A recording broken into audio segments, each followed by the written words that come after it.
व्यक्त की है उसको जी ऑलरेडी जी फुलफिल किया गया है। क्योंकि जी जी हमारी 2 अक्टूबर की जो वहां पर महामेला लगेगा समनों का, उसमें थाईलैंड से भिक्खुनी संघ आ रहा है।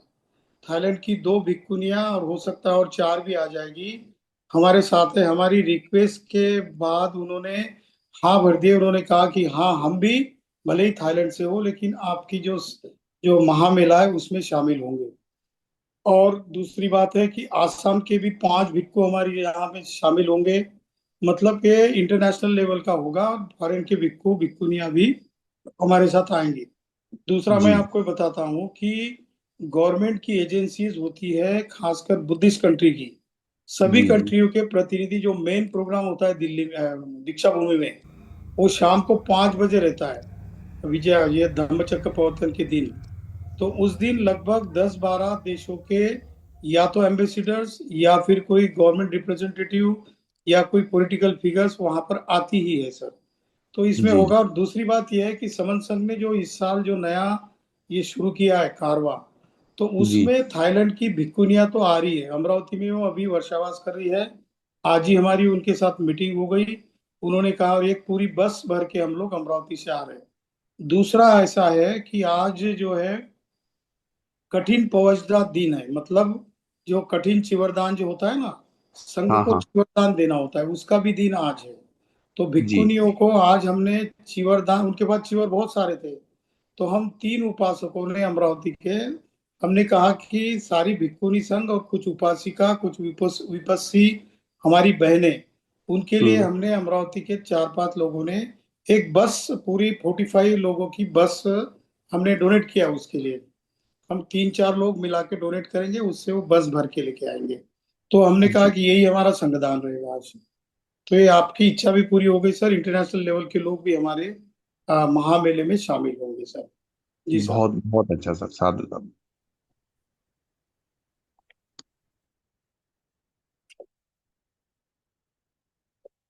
जी सर, शुरू किया जाए। ज्योति समन सर। जी सर, शुरू कर रहे हैं, शुरू हाँ, कर रहे हैं। इजाजत है तो ठीक है। सभी समन हमारी बहनें और समन संघ के सभी सर को मैं संगंगनमामि करता हूँ। जय भीम नवोदय संतों को वंदनामि करता हूँ। आज मुझे जो समन संघ ने मुख्य कंसेप्ट देने के लिए जो आदेश दिया है, उसका मैं तहे दिल से स्वागत करता हूँ।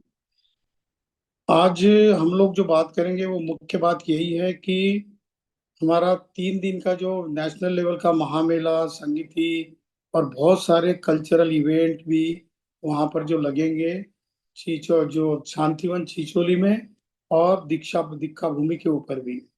तो उसका महत्व क्या है, जरूरी क्या है, वो जो हम इस साल से नई क्रांति की शुरुआत करने जा रहे हैं समनों की तरफ से, समनों को इकट्ठा लाने के लिए हम एक नया नया पाथ फाउंडेशन हम डालने जा रहे हैं।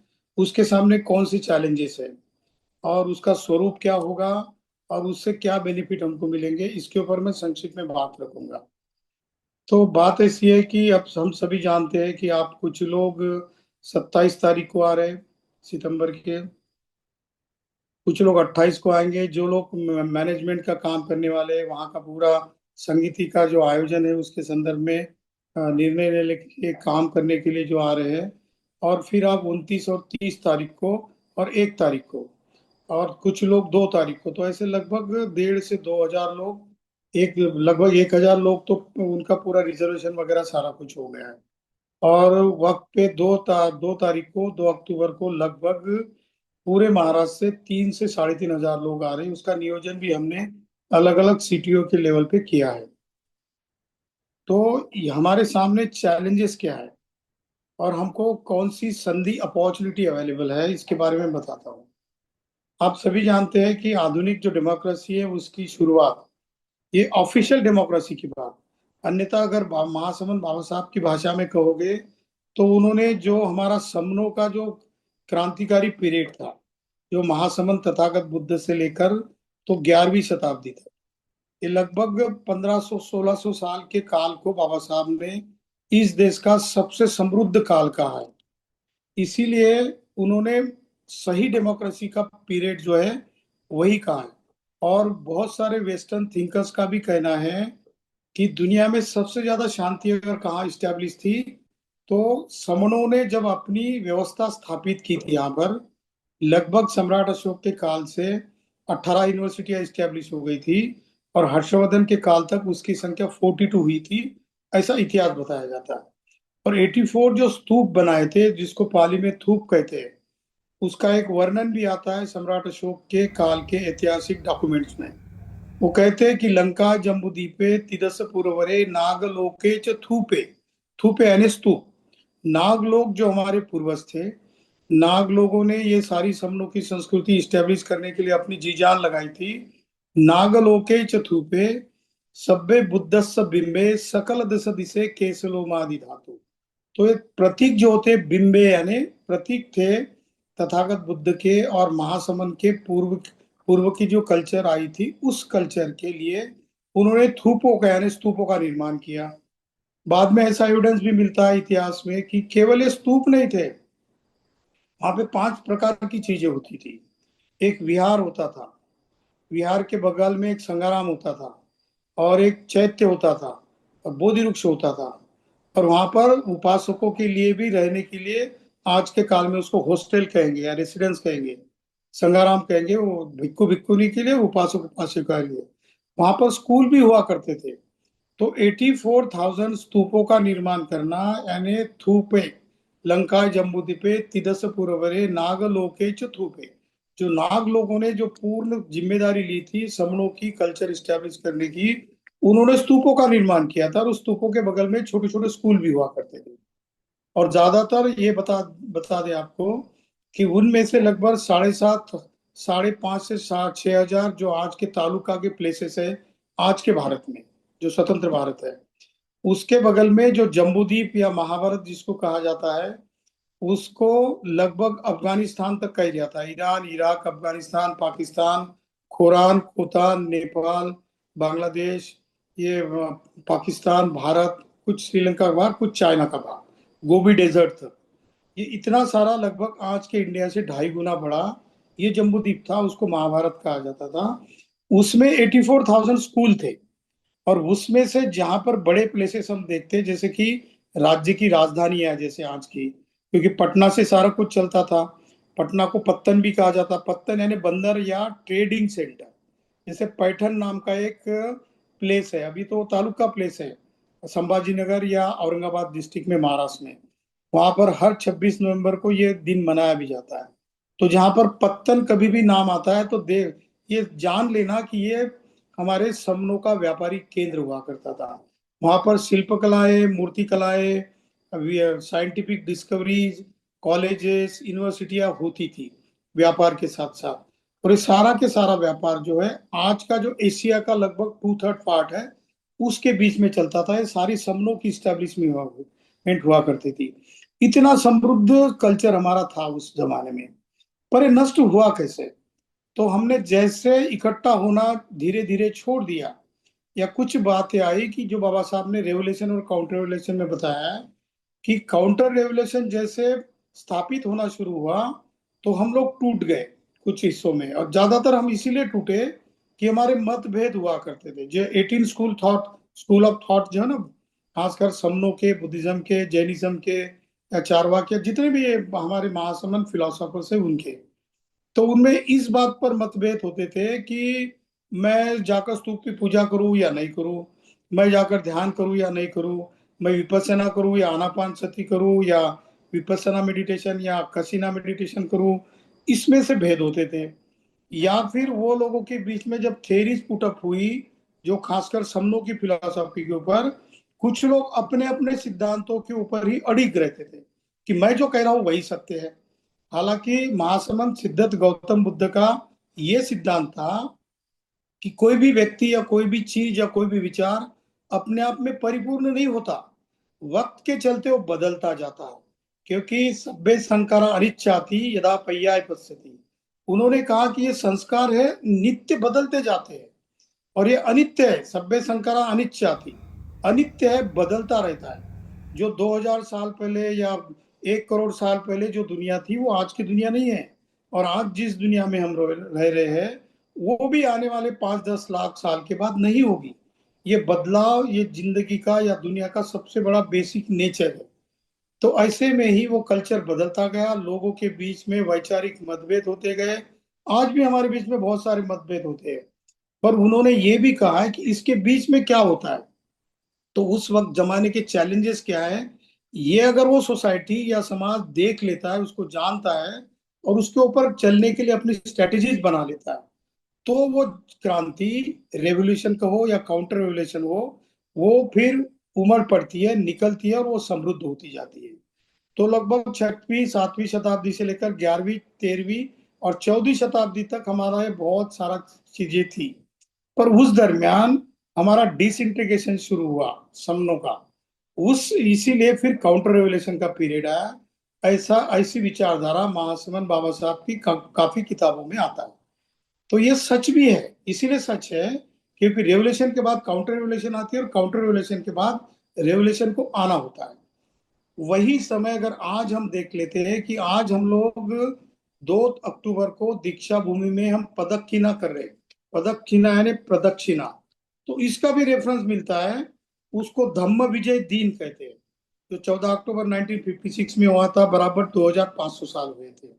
और सम्राट अशोक के काल को लगभग 2300 साल हुए थे धम्मचक्र का अनुवर्तन या पवर्तन के लिए। ये समनों की पूरी फिलॉसफी, वो तीनों चारों चीजों में, philosophical, political, social, cultural, economic and humanistic, ये सारी प्रकार की क्रांति का घोषणा, क्रांति का उद्घाटन उस वक्त हुआ था। वो लगभग 1600 साल तक थी, ऐसे रेफरेंसेस आते हैं। इन दिनों में क्या होता था, उस दिन, उस उन दिनों में यही होता था कि संघ की जो डेफिनेशन होती है हर चीज को मालूम होती है। जैसे कार्तिक पूर्णिमा बोलते हैं जिसको, या कार्तिक पूर्णिमा कहते हैं अभी हम, उसको संघ दिन भी बोला जाता है। उस दिन, और आश्विन पूर्णिमा के दिन और माघ पूर्णिमा के दिन, ये 3 दिन समन लोग ज्यादा संख्या में इकट्ठा होते थे। और बाद में फिर सम्राट अशोक के काल में जब ये दीक्षा ली गई समनों की, उस वक्त तो ऑफिशियली हो गया, क्योंकि सम्राट अशोक ने जो स्तूपों का निर्माण किया, उसके बाद समनों का पूरा इस्टेब्लिशमेंट शुरू हो गया और समनों का एडमिनिस्ट्रेशन भी लागू हुआ।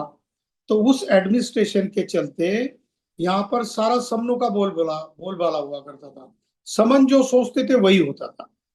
और इसके लिए उस जमाने में भी ऐसा आता है कि वो चरत भिक्खवे चारिकं बहुजन हिताय बहुजन सुखाय, ये भले ही भिक्खों के लिए कहा हो, लेकिन अत्ता हिताय सुखाय देवाय देव मनुष्यानं, ये माँ एके न द्वे अगमिच्छं देशे त भिक्खवे धम्मं। मतलब ये भिक्खुओं को भले ही कहा, लेकिन सारे समनों को कहा गया था।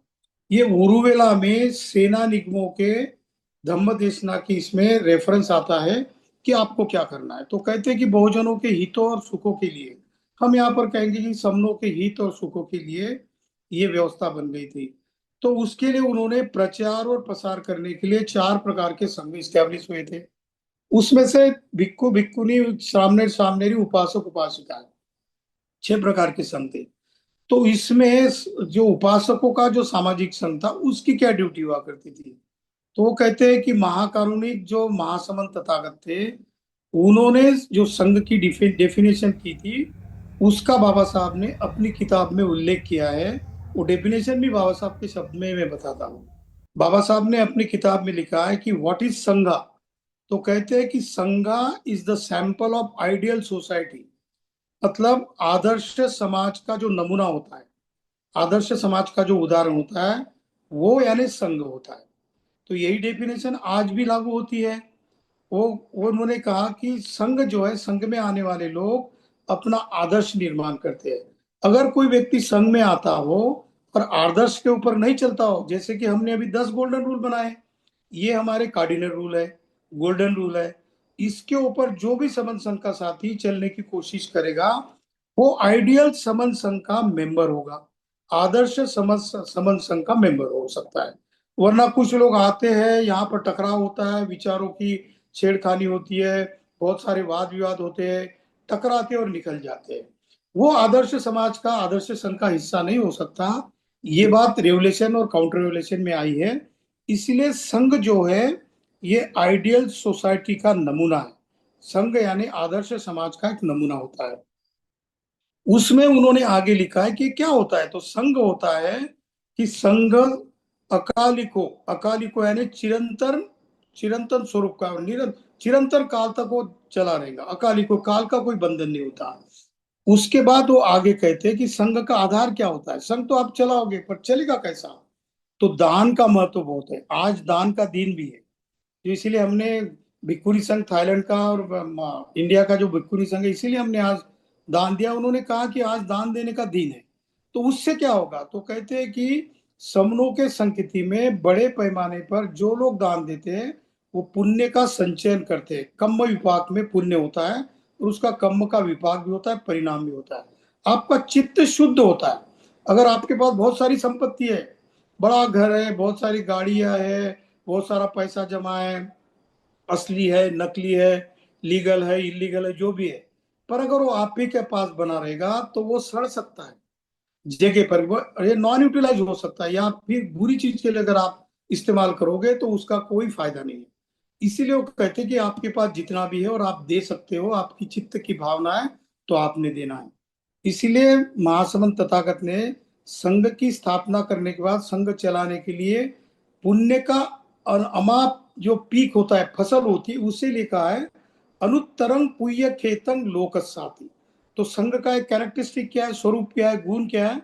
तो कहते हैं कि आपको इस दिन, जैसे पुण्य करने का जो दिन होता है, उस दिन आप पुण्य के लिए दान कर सकते हो। इससे क्या होगा? तो अमाप फसल आ जाएगी, अमाप पीक आ जाएगा। किसमें? तो आपके संघ के खेती में। इसीलिए अनुत्तरंग पुण्य खेतंग लोकसाति, ऐसा उन्होंने कहा है। तो इस दिन हमको अभी, आज का दिन कहो या दीक्षा भूमि का जो 2 अक्टूबर का दिन कहो, या 1 अक्टूबर को हम लोग जो सारे भारतवर्ष के लोग मिल रहे हैं उनके चर्चा करने का दिन कहो, या इन दिनों में हमको संगदान भी करना जरूरी है। तो इसका महत्व है, हमारी समनों की संगति में है। कुछ कोई साथी भी चिवर दान करते हैं, भिक्षु संघ को दान करते हैं, या कुछ हमारे संत लोग हैं उनको दान करते हैं, या कोई लोग कोई विहार निर्माण करने का, कोई एक आधी एजुकेशन इंस्टीट्यूट निर्माण करने का काम करते हैं। तो इस दिन प्रतिज्ञा लेनी होती है। इसका परिणाम ये होता है कि ये कठिन दान के दिन उन्होंने और एक बात कही, उन्होंने ये बात कही है कि जिस दिन ऐसे दिन आते हैं उसके लिए आपको दीप ज्योति की प्रदक्षिणा प्रदक्षिणा करनी होती है। देखो, दूसरे बगल में वमनों का जो कल्चर है, यहाँ पर दुर्गा देवी हो है ना, उसका एक समारोह चल रहा है वमन हमारे बस्तियों में। तो दीप ज्योति प्रदक्षिणा, तो उन्होंने कहा कि अगर आप, जैसे दीक्षा भूमि के दिन 2 अक्टूबर को हम लोग जो वहां पर महामेला लगाएंगे, तो एक हम प्रदक्षिणा करेंगे स्तूप को। दीक्षा भूमि का जो जो ऐतिहासिक स्तूप है, उस स्तूप को हमको प्रदक्षिणा करनी है, पूरा घेराव करके एक चक्कर लगानी है। तो उससे क्या होगा? तो कहते हैं कि अगर रात का समय है तो हाथ में दीप ले लो, मोमबत्ती ले लो, या कोई दिया ले लो, और स्तूप को एक चक्र लगा दो। इससे क्या होगा? तो आपकी संघ की यूनिटी है वो बरकरार रह सकती है, क्योंकि आप संघ के प्रति विश्वास पैदा कर रहे हो, विश्वास व्यक्त कर रहे हो। तो हम लोग जो 2 अक्टूबर को लगभग 10 या 11 बजे, जैसा भी हमको उचित लगे, उस वक्त हमारे साथ भिक्खुनी संघ भी है, भिक्खु संघ भी है, संत भी है, हमारे हमारे उपासक उपासिकाएं है, श्रामणे श्रामणेरी भी है। बहुत सारी भीड़ रहेगी।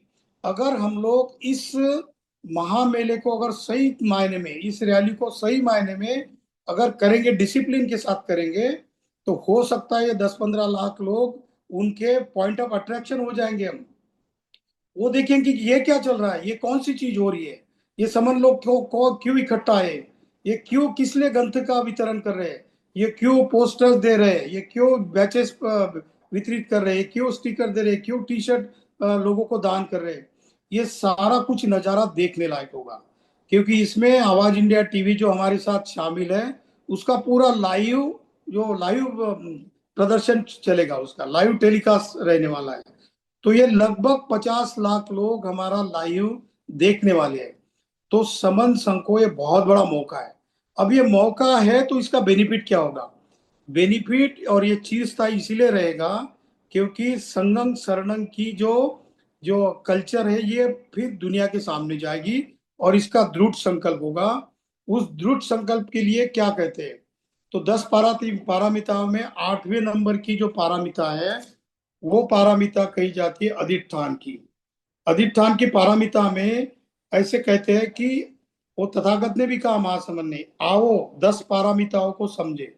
वो कहते दानं शीलं च नेक्खम्मं वीर्यं पय्या च पंचमं खंति मेत्ता अधिष्ठानं सच्च उपेक्षा च दसमं। दान, शील, निष्क्रमण, वीर्य, प्रज्ञा, शांति यानी खंति, मैत्री, अधिष्ठान, सत्य और उपेक्षा, ये 10 जो गुण होते हैं हमारे पारमिताओं के, ये पूर्ण करने का सबनों को मौका है। तो इसमें अधिष्ठान क्या करना है? अधिष्ठान यानी शपथ लेना, मतलब डिटर्मिनेशन करना। उस दिन हमने डिसाइड करना कि हाँ, इसके बाद हम सारे लोग शपथ लेते हैं, दीक्षा भूमि पे, दीक्षा भूमि पे हम लोग ये करेंगे। तो दुनिया की सबसे पहली और सबसे बड़ी अधिष्ठान की गाथा मैं आपके सामने पढ़कर बताता हूँ। जैसे डुंगाश्री केव है, जो बुद्ध गया के बगल में लगभग 2-3 किलोमीटर के अंतर पे एक हिल के ऊपर एक गुफा है, उसको डुंगाश्री की गुफा कहते हैं। वहां पर लगभग 4.5 से 5 साल तक महासमन तथागत बुद्ध ने वहां पर ध्यान किया था, मेडिटेशन की थी। अलग अलग प्रकार के शरीर को बहुत तकलीफ देने तक की उन्होंने मेडिटेशन करके कोशिश की। लेकिन जैसे उनको पता चला कि मैं तो बहुत तकलीफ दे रहा हूँ, कि मैं खाना भी नहीं खा रहा हूँ, क्योंकि एनर्जी जो है सब्बे पयाली तो लोगों को ऊर्जा का अगर प्रज्वलन और कंपन नहीं होगा, ट्रांसफॉर्मेशन नहीं होगा, तो मेरे जिंदा रहने की भी शंका हो जाती है।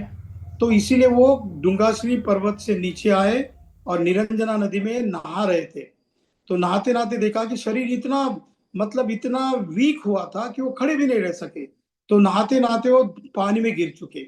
और उसी दरमियान सुजाता नाम की एक सेनानी की लड़की वो आती है, क्योंकि उसको बच्चा नहीं होता है। तो पुरानी, जैसे आज भी बहुत सारे लोग ये पत्थरों के झूठे ईश्वर के सामने जाते हैं कि हमको बच्चा नहीं पैदा हो रहा, तो जो नवस बोल दो। तो नवस मांगने को आई थी, किसी ने उसको बोला था। तो देखती है तो ये एक ऋषि, क्योंकि उस वक्त तो तथागत के बहुत सारे बाल भी बड़े होंगे, और वो ऋषि यानी इसी यानी ऋषि, तो इसी मानते थे। तो आप जब भी देखोगे निरंजन नदी के किनारे डुंगाश्री केव के नीचे, उस नदी के बगल में एक सुजाता का स्तूप है, जहां पर तथागत बुद्ध गिर गए थे। और वहां पर वो कैसे तो भाई उठ कर आए और एक पीपल की पेड़ की छाव में बैठे, और उसी पेड़ के लिए सुजाता जाकर जाती है और वो पूजा करती है, वो खाना देती है, खीरदान करती है। उस खीरदान के खाने के बाद तथागत को एनर्जी आ जाती है। और उस वक्त उन्होंने जो अधिष्ठान किया, जो शपथ ली, जो दुनिया का सबसे बड़ा अधिष्ठान था, वो कहते हैं, पाली में तो नहीं है मेरे पास, पर संस्कृत में है, मैं पढ़ के बताता हूँ। तो संस्कृत में ऐसा, जो ऐसी गाथा है, यहाँ से न शिष्यतु में शदिरंग त्वगस्ति मासं प्रलच्यतं अप्राप्य बोधि बहुकल्प दुर्लभं नेवास नाथ कायमं तस्य लिष्यते। इसका अर्थ होता है, उस वक्त का अधिष्ठान और शपथ और डिटर्मिनेशन तथागत बुद्ध ने जो कहा बुद्ध बनने से पहले, वो कहते हैं कि त्वचा, स्नायु या मेरी हड्डियां अगर सूख भी जाए, मेरे शरीर का मांस और रक्त अगर सूख जाए पूरी तरीके से, लेकिन जब तक मुझे संबोधि प्राप्त नहीं होती, मैं इस बोधि वृक्ष के नीचे से उठूंगा नहीं। वहां से वो सुजाता के वहां से तो बोधि वृक्ष तक चलकर आए, लगभग आधा 1 किलोमीटर का अंतर है। और वहां पे उन्होंने दुनिया का सबसे बड़ा अधिष्ठान किया कि जब तक मैं मेरा जो डिटर्मिनेशन है, मेरा जो ध्येय है, एम है, ऑब्जेक्टिव है, पूरा नहीं करूंगा, तब तक मैं इस पेड़ से समाधि को नहीं हटाऊंगा, बंद नहीं करूंगा। और उसी रात को जो जो वैशाख पूर्णिमा होती है, उसी रात को फिर तथागत बुद्ध को संबोधि प्राप्त होती है, और बाद का बाकी का जो सारा धम्म और संघ की आइडियोलॉजी पूरी स्ट्रांग हो जाती है। तो ये वाला जो अधिष्ठान आज हमारे लिए क्यों महत्वपूर्ण है? हम लोग यूं ही नहीं जा रहे। मैं तो कहता हूं कि उन लोगों के पता नहीं कौन से कब के पुण्य हैं, जितने भी लोग दीक्षा भूमि को आएंगे, उन लोगों ने हो सकता है युगों युगों से अपने पुण्य का संचयन किया होगा, इसलिए वो आ रहे थे। 1000, 1500, 2000 या 10-15 लाख जितने भी आ रहे होंगे, उन्होंने कुछ ना कुछ तो भी पुण्य कर्म किया, और उसका कर्म का विपाक करने का 2 अक्टूबर का दिन है। क्योंकि उसको बाबा साहब ने अपने अंदाज में अपने सपने को पूरा करने के लिए किया था। उसी दिन को हम अधिष्ठान लेंगे कि हाँ, हम जितने भी यहाँ पर 10-15 लाख जो समन होंगे, जो जन्मजात समन है पर उनको पता नहीं है, जैसे कि बच्चों को पता नहीं होता कि मैं मेल हूं या फीमेल हूं, वो तो कपड़े भी नहीं पहनता, हम पहना देते हैं और बोलते हैं कि ये डिसिप्लिन है हमारा। तो वैसे ही बहुत सारे हमारे समन संगी बहन और भाई उस भीड़ में आएंगे। उनको पता ही नहीं होगा कि हम समन है भी। हमको यही उनको जालिम कर देनी है, उनको ये बताना है, अवगत कराना है कि बहनों भाइयों आप समन हो, जन्म से समन हो, पर आपकी पहचान आपको पता नहीं है। हम भी कुछ 4-5 साल पहले जाग गए नींद से और हमको पता चला है कि हमारी पहचान हमारे संबंध संघ के डिक्लेरेशन के बाद ही होती है। जब हम लोग सारे लोग संबंध संघ में पूरे 10 गोल्डन रूल का डिसिप्लिन से पालन करेंगे, तब हमने ये सोचा है कि हाँ हम समन संघी है। पर हमको ये जो मैसेज है लोगों के बीच, 15-20 लाख लोगों के बीच तक फैलाना है। इसीलिए डिसिप्लिन में चलने का अधिष्ठान लेना है। ये हमको प्रेरणा प्रतिज्ञा लेनी है कि हम अधिष्ठान लेते आज से। हमने तय कर लिया है भीड़ में जितने भी हम 500 200 1000 10,000 जितने भी लोग जिनको पता है कि हम समन है, ये लोग उस भीड़ को संदेश देना चाहेंगे कि आओ हम समन बने। और इसका मैसेज के किस तरीके से देंगे, तो हमारा मीडियम रहेगा। हमारे पास लगभग 1 लाख ग्रंथ होंगे, लगभग 50,000 के पोस्टर्स होंगे, हमारे पास बैचेस होगी 55,000 की, हमारे पास लगभग 2 लाख 1 से 1.5 लाख तक कैप्स होंगी जो हम सारे समनों को पहनेंगे और उसमें पहनाएंगे और उस पर लिखा होगा समन। टी शर्ट होंगे, टी शर्ट पे लिखा होगा समन। हमारे ग्रंथ है उसमें हम सब समन है, मैं समन हूँ, सारे पुरखे उनके उनके ऊपर लिखा होगा कि हम सारे समन है। तो ये वाला कल्चर हमको उन 15-20 लाख लोगों के बीच में प्रदर्शन करके प्रसारित और प्रचारित करने का काम करना है। यही अधिष्ठान हमको लेना है। इसका बेनिफिट क्या होने वाला है इसका मैं बताता हूं आपको। मैंने बताया कि फ्रेंच रेवोल्यूशन से 1789 में फ्रेंच रेवोल्यूशन हुई थी। रूसो, वॉल्टेयर, मॉन्टेस्क्यू, ये जो फ्रेंच के उद्गाता थे, तो इनकी किताबों में हमको पता है रेनेसन का पीरियड बोलते हैं उसको, रेनेसन यानी जागृति का। तो लगभग डेमोक्रेसी आधुनिक काल की फ्रेंच रेवोल्यूशन से बताई जाती है, पर तथागत बुद्ध के काल से शुरू हुई। ये 1954 के बीबीसी लंदन के एक मुलाकात में बाबा साहब ने कहा कि मेरी जो फिलॉसफी है ये मैंने फ्रेंच रेवोल्यूशन से नहीं लिए, मेरे गुरु तथागत से लिए। कैसी, तो लिबर्टी, इक्वालिटी, फ्राटर्निटी और जो ह्यूमैनिटी है ये मैंने अपने गुरु से ली है और उसके ऊपर चलने की कोशिश करेंगे हम लोग सारे समझ लोग। इसीलिए उन्होंने उसको 1954 में ये बताया और 1956 में अपना सपना साकार कर दिखाया। वही बात हम लोगों को दोहरानी है, क्योंकि अभी मौका क्या है। जैसे रेवुलेशन और काउंटर रेवुलेशन आती है ना, तो काउंटर रेवुलेशन आप अपने चरम पर है, और जब भी कोई चीज या रेवुलेशन अपने चरम सीमा पर होती है तब वो आतंक फैलाती है, वो अन्याय अत्याचार करती है। इतना अन्याय अत्याचार करती है कि लगभग 12 से 18, 12 से 23 साल के बच्चे, 12 से 27 साल के जेंजी वाले बच्चे तक जानते हैं, और वो उन सरकारों को उलट फेल कर देते हैं, मार डालते हैं। ये जेनजी की रेवोल्यूशन ऐसी नहीं आई, काउंटर रेवोल्यूशन का चरम सीमा पर आने का वक्त हो गया। अब काउंटर रेवोल्यूशन को वो नीचे की तरफ जा रही हो। अब वो नीचे की तरफ जाने का ग्राफ इतना ताकत से होगा कि बहुत तेजी से नीचे गिरेंगी, क्योंकि हमने बगल के राष्ट्रों में देखा है, श्रीलंका में भी देखा है हमने क्या प्रयोग हुआ, बांग्लादेश में भी हमने देखा क्या प्रयोग हुआ, और अभी अभी बहुत ताजा उदाहरण है हमारे पास नेपाल का। और नेपाल के बच्चों ने रेवोल्यूशन कर दी। जिन बच्चों को मूछ भी नहीं आई, ऐसे बच्चे जेनजी में आते हैं, पर वो जान गए क्योंकि इनका काउंटर रेवोल्यूशन वाले का जो पीरियड है पीक पर हुआ। और जैसे हम किसी उतार में लग जाते हैं ना, तो इतने तेजी से गिर जाते हैं कि उसका स्पीड बहुत होता है। तो ऐसे में उसके बाद अगर एक जेनजी का पीरियड हो सकता है इस देश में भी रिपीट होगा। ये तो शुक्रिया मानो कि इस देश का दुनिया से सबसे बेहतरीन संविधान है, इसलिए बाबा साहब का 10 बार उसके पैर पड़ो, दर्शन कर लो, बोलेंगे हम हमनों को। वरना आपके देश में भी कब का हो चुका होता। हमारे यहाँ डेमोक्रेसी के ऊपर, संविधान के ऊपर लोगों का विश्वास है, इसलिए देर हो रही है। लेकिन लोग अगर समझ जाएंगे तो वो घड़ी हमारे देश में भी काउंटर रेवोल्यूशन वालों के खिलाफ होने वाली है। लेकिन क्या हम समन लोग हैं, क्या उसके लिए तैयार है? क्योंकि अगर वमन लोग काउंटर रेवोल्यूशन के नीचे गिर जाएंगे तो सत्ता संभालने के लिए, हमारा कल्चर स्टैब्लिश करने के लिए, हमारी इकोनॉमी प्रोग्रेस करने के लिए, हमारा पॉलिटिकल इंटीग्रेशन के लिए क्या हम तैयार हैं? अभी तो हम हजारों संगठनों में बटे हैं, अनेकों पार्टियों में बिखरे बिखरे हुए हैं। ऐसे में क्या हम काउंटर रेवोल्यूशन के जगह पर रेवोल्यूशन प्ले कर पाएंगे? अभी तो मुझे नजर नहीं आता। इसलिए ये मौका समन संघ के हाथ में है। समन संघ ऐसे मौके पर उभर कर आया जब काउंटर रेवोल्यूशन अपने नीचे की तरफ जाने के कगार पर खड़ी है, और आपको सारे कुछ चीजों का कंट्रोल आपके हाथ में लेना है। और ये ड्यूटी आ चुकी है, सारी की सारी जिम्मेदारी आन पड़ी है, आ चुकी है समनों के ऊपर।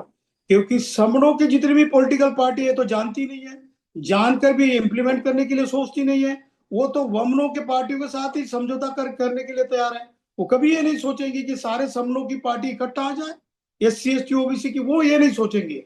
वो ये सोचेंगे कि वमनों के किसी एक पार्टी के साथ समझौता करके अगर मुझे 2-4 सीटें मिल जाती है, या मेरे 5, 10, 20, 50 हजार, 1 लाख, 2 लाख जो वोट होंगे, उन वोट को मैं कैश में इनकैश कर लूंगा और मेरा और मेरे फैमिली का बेनिफिट करा लूंगा। इतनी सी छोटी, बहुत ही निकम्मी सोच हो चुकी है हमारे पॉलिटिकल रेवोल्यूशन में काम करने वाले प्रतिनिधियों की। तो ये तो काम से गए लोग हैं।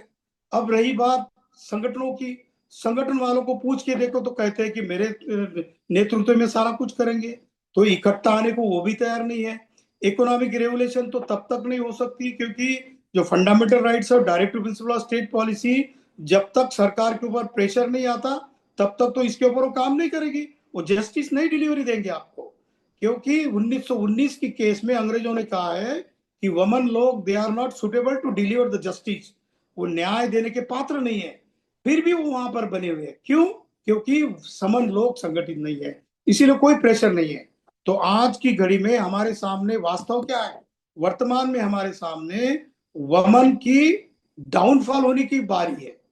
डाउनफॉल होने का समय आया है। सारी दुनिया के भी, फ्रांस में भी ऐसा हुआ, और एक फिजी में भी वैसा ही हो रहा है। दुनिया के अभी अमेरिका का भी ऐसा होगा, क्योंकि अमेरिका डिक्लाइन होने के कगार पर है।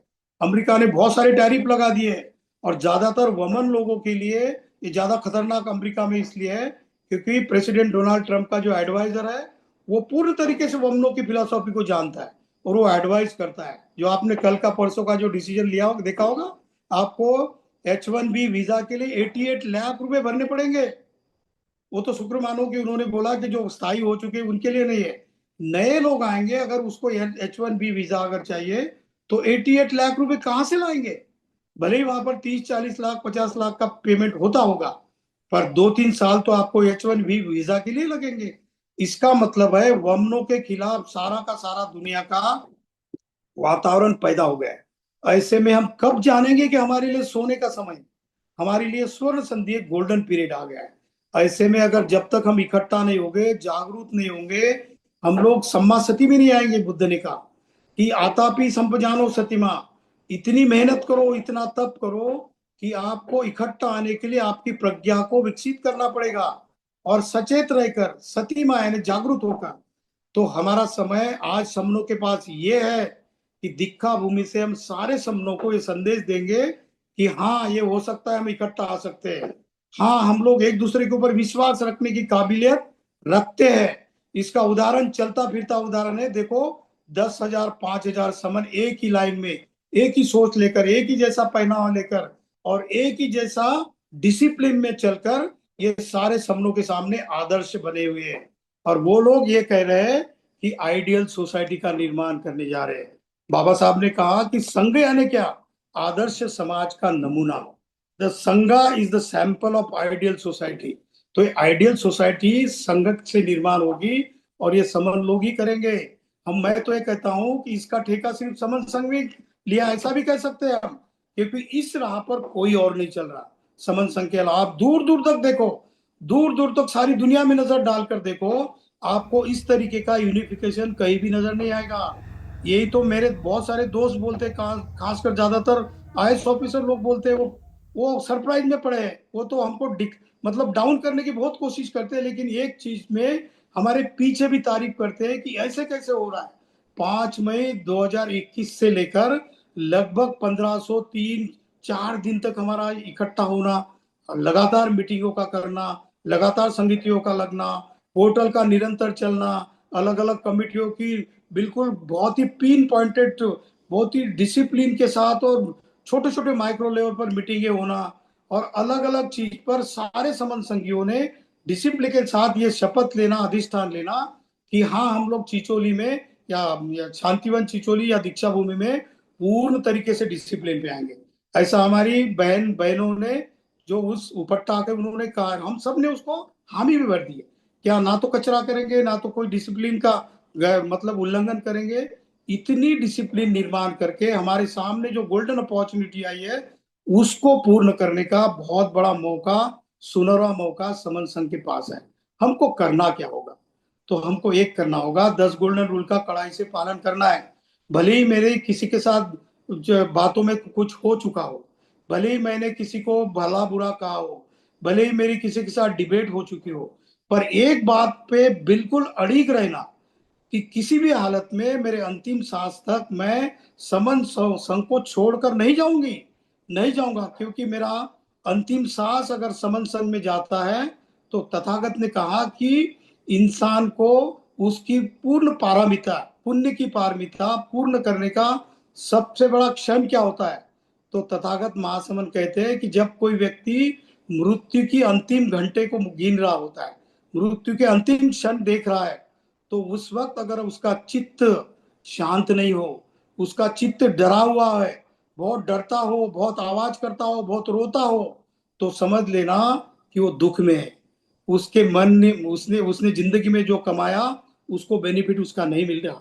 लेकिन ऐसा कोई व्यक्ति चाहे गरीब हो, अमीर हो, बड़ा हो, छोटा हो, कुछ भी हो, लेकिन अंतिम सांस लेते वक्त अगर उसकी चित्त की अवस्था खंती में, शांति में और हंसता हुआ है, चेहरे पे खुशी है, भले ही छोटा क्यों ना हो, भले ही समझदार क्यों ना हो, लेकिन उस वक्त उसकी स्थिति अगर चित्त की अच्छी होगी तो समझ लेना कि ये पका हुआ समन संगी है, वो उभर कर आएगा फिर से।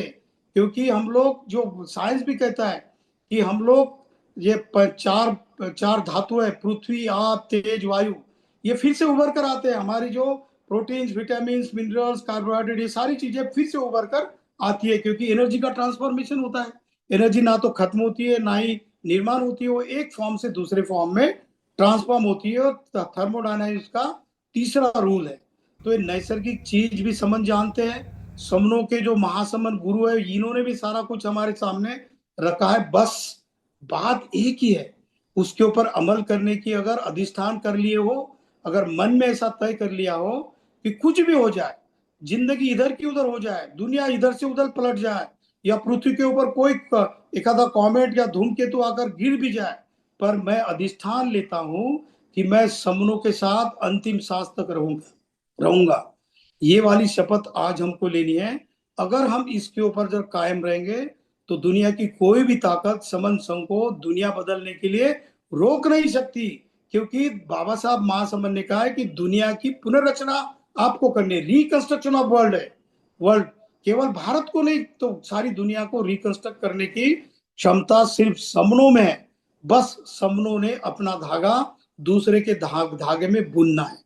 यही चीज अगर हम करेंगे तो दीक्षा भूमि को हमको इसका प्रदर्शन करना है। वहां पर कोई भी ऐसी अटपटी बात नहीं होनी चाहिए हमसे, कोई भी ऐसा वायलेशन नहीं होना चाहिए किसी अधिष्ठान का, कोई भी 10 गोल्डन रूल का वायलेशन हम नहीं करेंगे। ये शपथ आज हम लेते हैं और इसी शपथ को हम दोहराएंगे दीक्षा भूमि के ऊपर, शांतिवन चिचोली में भी और दीक्षा भूमि के ऊपर भी हम लोग सारे लोग शपथ लेकर जाएंगे। आपके चेहरे की रौनक देखकर दूसरे लोग जो नहीं आएंगे बोलेंगे कि ये क्या हुआ इसको, इसके चेहरे पर इतनी खुशी, इतनी खुशहाली, इतनी चेहरे पर प्रसन्नता कैसे आई? तो ये यूनिटी से आती है। Unity is a strength, unity is a power. तो ये डिसिप्लिन अगर हम दिखाएंगे तो हमारी यूनिटी का पावर दिखाई देगा और समनों का कल्चर उभर पड़ेगा। याद रखना, अगर हम ये चीज, भले संख्या में कम रहेंगे, लेकिन जितनी ईमानदारी से हम काम करेंगे, जुनून के साथ काम करेंगे, तो विजय जो है, सक्सेस हमारा इंतजार कर रही है। और वैसे भी मौका हमारे सामने बहुत सामने पड़ा है। आपके पास मौका आएगा और उस वक्त आप तैयार नहीं रहोगे तो आने वाली जनरेशन आपको माफ नहीं करेगी। तो आने वाली जनरेशन के लिए अगर काम करना चाहते हो, अपने बाल बच्चों के लिए काम करना चाहते हो, तो इकट्ठा आओ और अपने लिए हुए अधिष्ठान के ऊपर शपथ लेकर काम करने का, किसी भी हालत में काम करने की हम शपथ ले, और अंतिम सांस तक हम समन संघ में बने रहेंगे, ये डिसाइड कर लो। बस इतनी बात मुझे कहनी थी। अगर मेरी बात से अगर किसी को आहत पहुंची हो, कुछ गलत शब्द अगर निकला हो, तो संगे यो खलितो दोषो संगो खमतु तम मम, ये संघ मुझे माफ करे, माफ करे। संगम नमामि, संतों को वंदामि, बहनों को और सारे भाइयों को, सर को मैं जय भीम नमो बुद्धाय, साधु साधु साधु। साधु साधु साधु साधु। साधु। बहुत बहुत वेरी साधुवाद नाइस सर, सच्चे सर, कॉन्सेप्ट बहुत सर, बहुत वेरी नाइस साधुवाद। बहुत कॉन्सेप्ट। बहुत बहुत साधुवाद साधुवाद सर, बहुत बहुत बहुत बहुत साधुवाद एक्सीलेंट सर। साधु साधु, बहुत बहुत साधुवाद सर। एक्सेलेंट कॉन्सेप्ट दिया सर, एक्सेलेंट। बहुत बहुत साधुवाद सर जी। बहुत नाइस बहुत कॉन्सेप्ट। साधुवाद सर जी। करके सर, बहुत कुछ सीखने को मिला।